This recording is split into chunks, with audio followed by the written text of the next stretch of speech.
చివరి వరకు చూడండి. వెంటనే మీ పేరెంట్స్కి కాల్ చేస్తారు. ఆఖరి కోరిక. ఒక చిన్న ఊరిలో వెంకటయ్య అనే వృద్ధుడుండేవాడు. ఆయనకు 2 కొడుకులు. 2 నగరంలో సెటిలయ్యారు. వాళ్లు డబ్బు పంపేవారు, కాని తండ్రిని చూడ్డానికి మాత్రం రావడం మర్చిపోయారు. వెంకటయ్య ప్రతిరోజూ ఇంటి బయట కూర్చుని ఇవాళైనా నా పిల్లలు వస్తారేమో అని ఎదురుచూసేవాడు. ఒకరోజు ఆయన చాలా అనారోగ్యంగా అయ్యాడు. పక్కవాళ్లు కొడుకులకు ఫోన్ చేశారు, మీ నాన్నకు చాలా సీరియస్ అని. కొడుకులు చెప్పారు, ఇప్పుడు బిజీ, రేపు చూస్తాం అని.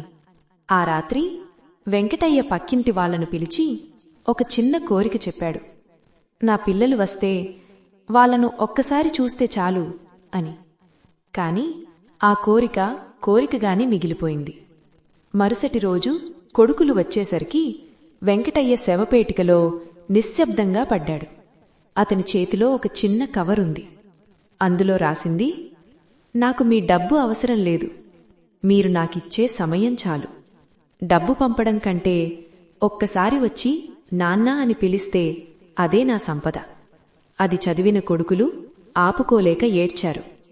కాని వారి తండ్రి జ్ఞాపకాలు వారి కళ్ల ముందు సుడిగుండంలా తిరిగాయి. ఆప్యాయంగా నాన్నా అని పిలిచే అవకాశం ఇక లేకపోయింది. పేరెంట్స్కి కావాల్సింది మనీ కాదు, మీ టైం, మీ ప్రేమ.